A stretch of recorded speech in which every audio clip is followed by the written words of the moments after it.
Strive Coaching Studio, guiding business leaders to meet the highest version of themselves. And now, here's Michelle, certified coach and founder of Strive Coaching Studio. Hey everyone, welcome to podcast number 4 today. This is a super powerful message today, one that has impacted me tremendously and has truly helped and guided me most in my path over these past few months. I hope it can help you just as much as it's helped me. The question I have for you is whether you believe our brains can be trusted. And I'm going to predict that without even thinking about it, your answer is already yes. It is our brain's job to keep us alive and safe. It's done a really good job so far, right? It's told our lungs to breathe and our heart to beat, our legs to walk, and our mouth to drink and swallow a glass of water. And it's kept us from running into traffic and getting hit by trucks and jumping off cliffs. So it must be right about all the other things we know to be true and believe, right? Well, what if the answer is no, or sometimes, or it depends, or maybe we're not sure? Or what if the answer is yes, but only when we manage it and we watch it properly? When I'm aware of when it's up to its trickiness and when it's doing its job, and I learn about it, I can trust myself to know better and know best and learn how to watch it really carefully. So I want to share something really powerful with you that can be life-changing for all of us. Let's talk about how we can all learn to understand and better trust our minds. So this story grabbed me. In 1957, a psychologist named Leon Festinger published research findings surrounding a fairly simple and easy to understand topic, but it has a somewhat intimidating name. The term is called cognitive dissonance, simply explained as the state of uneasiness when you have inconsistent beliefs or behaviors. Cognitive referring to our intellectual ability to think, reason, and remember. It's an inconsistency between a person's self-concept of what they think or believe and their behaviors or actions, when the two just aren't matching up. So it refers to a situation involving conflicting attitudes, beliefs, or behaviors, and it produces a feeling of mental discomfort. So our brains don't really like this discomfort, and they want to attempt to resolve this dissonance or reconcile it somehow to reduce the discomfort and restore balance. The power of what our mind does in order to restore this desperately needed balance is incredible. And once we understand it and what it's doing, it can be used to serve us in such a powerful way. When we don't take the time to understand it, it's still going to be occurring and it will still be very powerful, but it may not be serving us, or it could be working against us as it works subconsciously without our supervision. So when cognitive dissonance was first investigated by Leon Festinger, it was a study arising out of a participant observation study of a cult, which believed that the earth was going to be destroyed by a flood on December 21st, 1954. And then what happened to its members, particularly the really committed ones who had given up their homes and jobs to work for the cult after the flood did not happen. So while some of the fringe members were more inclined to recognize that they had made fools of themselves and chalk it up to experience, the seriously committed members were more likely to reinterpret the evidence to show that they were right all along, that the earth was not destroyed because of and due to the faithfulness of the cult members. Our brains must find a way to reconcile or alter one of the attitudes, beliefs, or behaviors to reduce the discomfort and restore balance again. Our brains need consistency to be restored. It's mentally uncomfortable, it's tension, to experience this dissonance, so the brain wants to find a way to feel better. Our ability to reconcile and resolve this dissonance is based on a couple of things: our resistance to change, how much we identify with the belief, the satisfaction we get from the behavior, or how much change or loss it will cost to change the behavior. For example, a person who smokes cigarettes knows the dangers and risks of smoking, yet the benefits and satisfaction the smoker gets from the cigarettes isn't worth the cost to stop the addiction.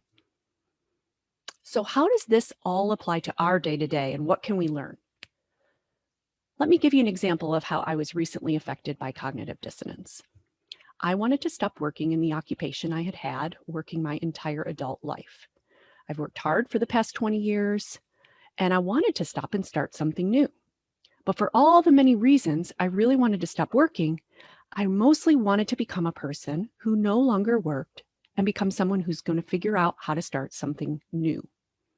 I wanted to become a person who no longer had the distractions of the responsibilities of a company and those people in order to become a person who focused on home, family, marriage, and pursuing a new dream. But then I did stop. I woke up on a Monday morning and I didn't need to go to work. I didn't need to go anywhere or really do anything. So now what? I couldn't believe it was Monday morning and I really had nothing to do. I truly didn't even know who I was. I had become that person in actuality, but my brain hadn't become that person. The two things weren't matching up. It was like I was a foreigner or an alien, as if someone had plucked me out of one world and plopped me down into a new one. It was as if it had almost happened against my will, surreal almost. But that wasn't true. This is what I wanted. I had a goal, I had achieved it, and now here I am with it. Getting my brain around it, though, and reconciling it, that was a whole other story.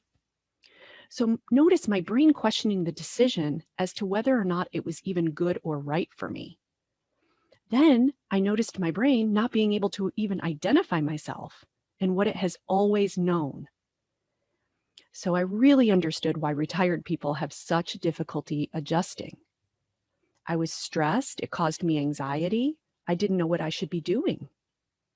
I felt I should be being more responsible and more productive. So this is what I wanted very much. I truly had no regrets about my decision since I knew I had given the decision-making process everything it deserved, and I was solid in the decision to do this. But becoming the new person I needed to become to fit into the new life didn't happen at the same time as the action occurred. My brain wanted to keep on running very smoothly and efficiently without any hiccups or changes, no wreaking havoc and chaos on all that it has known for so long. Can you see how regret could kick in if you're not solid and confident in your decision? So this lasted over a month. I called my friends and my family, and I really felt bad about myself for feeling this way when it was something I really wanted. So I felt a little lost. Our brains need us to resolve this by either changing the behavior or action, or the brain will rationalize our choices in a variety of ways to find the good, find comparisons to justify or validate it, for itself to be settled again and resolve this mental identity crisis that it's having. My brain needed to grow into believing the new person I had become. Some people go back to work right away to resolve it, thinking that the uneasiness and mental tension means that they shouldn't be doing it and have made a wrong turn. Some people find other ways to resolve it. Fortunately for me, I happened to hear this term explained to me completely by accident one day while I was experiencing it, and the light bulb went off for me to help me understand what was going on. So thankfully, once I understood it, I found much more patience with myself as I was going through it. In 2014, a study was conducted on college students who did not want their tuition increased. The college required that the students all write a paper on all the reasons why tuition should be increased. So following this study, not only had most of the students changed their minds and their opinions after writing these papers in support of tuition increases, but they didn't even relate or identify with the person they were before when they believed the opposite. The study suggests that we actually skew our own memories through how our brains work through the process of resolving these competing beliefs or attitudes. So now, after being gone from my company for nearly 3 months, I've become the person who doesn't work there anymore and the person I am now. When we really begin to understand what our brain is doing and why it's doing it, we can truly recognize this as a skill that can serve us, that is extremely powerful. It will allow us to grow our minds, ourselves, and all that we're capable of doing. Our brains are efficient. They love maintaining what they know and doing it the same way they've always done it. If we have a goal to no longer eat sweets and then one day we eat sweets, it's purely because our brain hasn't become the brain of a person who doesn't eat sweets. How will you know when you've become a person who doesn't eat sweets? Well, you won't eat sweets anymore. So I'll give you another example. I was told 2 months ago that I needed to ideally create 3 podcasts for my new website. My belief was that I'm not sure I could create podcasts. I knew someday I would for sure, but not now. I had barely even been gone from my previous company for a month. What would I even talk about? Nobody will even want to listen to me right now. So I had doubt whether I even could do it, let alone get my head around what I would do. So then I decided I would create 1 podcast per month. I thought that was very doable. So I did. I created a podcast. Then I thought to myself, okay, maybe I can do this. So I created all 3 podcasts and I did it in a 45-day period as a project. And then it hit me. The dissonance actually hit. I didn't even realize I had done what I had just done. And I thought, am I really a person who can do this? I wasn't going to do this at all. Even though I had done the actions and completed the task and met the goal, my brain didn't believe that I had become the person who does that. The two were not matching. Seeing it all go live and become a reality made me really question what the heck was going on right now. And my brain wanted me to turn around and run away as fast as possible. All the doubts, all the fears, all the question marks all came in. And then once I settled down and my beliefs started to shift, I realized who I am and what I'm capable of doing. And I realized if I could do those 3, I can do 1 every week now. And now my commitment is that I am going to record a podcast every week. I became the person I needed to become to do that. Isn't it incredible what our minds do to us? Through this spin, I could have chosen to not create any podcasts at all, or I could have stopped after 1, 2, or 3.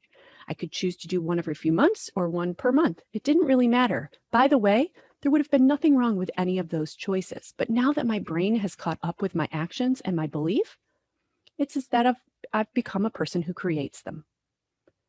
Are our beliefs and actions based on evidence? Are we letting our brains play the tricks it plays on us, or are we on to it as we go through the process? Here are some of the ways that our brains want to reconcile and ease the dissonance and discomfort, something to be aware of each time. One way is that your brain will want to change the thought. It seems simple, and it can be, but it's not always easy. It requires of us, and it challenges us. So when that happens, ask if it's really true. Is it really true that you didn't want to stop working? Is it really true that you can't create a podcast? Is it really true that you don't want to eat sweets? So ask whether it is serving you to believe that thought. Do you want to begin believing that smoking is harmful to your health? Challenging it is key. Number 2, changing the behavior. Also seems simple, and it can be. But anybody who has quit smoking typically doesn't say it's easy. It requires a lot of us. Number 3, add new thoughts into the mix to rationalize. Yes, you can believe both things all at the same time. You might justify it. I know smoking is bad. I'm not going to quit, but I also eat really healthy and exercise. Maybe 2 things can be true at the same time. Our brains would prefer that everything fall into the good or bad categories or the right and wrong categories. It's much simpler that way, but that is not always accurate. In fact, it is rarely accurate. Most things are partially good and partially bad, and a little bit right and a little bit wrong. Your favorite political candidate doesn't get to enjoy being good and right, while the other one is bad and wrong. When we can remind ourselves of that with everything we think and believe, it can open our minds and allow us to be more compassionate and peaceful in our brains. Number 4, trivializing the belief or minimizing the effects, undermining the stats or the proof. Things like red wine and chocolate are good for you. Or I don't really want to start that new business anyway. It's going to weigh me down, and I really like the freedom of having just a job. Or I don't know that I want that promotion right now. Seems like a lot of responsibility that I don't need. Things of that nature. Just be on to how your brain is operating and really question it and wonder whether it's serving you toward your bigger goal or not. Dissonance and this mental uneasiness is what requires us to grow in some way or another. And while it may not be easy or comfortable, it has huge benefits and it can be a really powerful tool. My hope for you is that this topic has opened up your awareness of how your brain works and can play tricks on you in its best effort to maintain the status quo and keep you safe and secure. And although it is very kind of it to do that for you, we can thank it, appreciate it, and then say, "Thank you very much, brain, but I'm going to become something new now. Trust me, I know what I'm doing." Now, our brains are not going to stop doing this for us. We're not attempting to make it a goal to prevent our brains from doing this. We want to bring awareness and allow it to best serve us, to learn to be patient with our minds as it works through the resolution on its own time. We want to watch it carefully and patiently. We want to call it into question when we see that it's necessary. And then when it finally believes and becomes all that you can become, it will be a sense of accomplishment and reward like nothing you've ever felt. And once you've become the next version of yourself, you will continue to live in it and not look back. The person you were before is who brought you to where you are, and you can appreciate yourself for that. And whether you want to hold a new position with your company or create a podcast, lose 50 pounds, or stop eating sweets, believing and becoming the person who accomplishes that is the key and the power to the lasting long-term success you will have in it. It is simple, but it is not easy. I'd love to help you believe and become all that you want to be, the best version of you. Check us out, strivecoachingstudio.com, to get more great info on this and many other great topics. Thank you for listening. Talk to you again next week. Are you ready for more and to take your business to the next level? Visit us on strivecoachingstudio.com to sign up for more.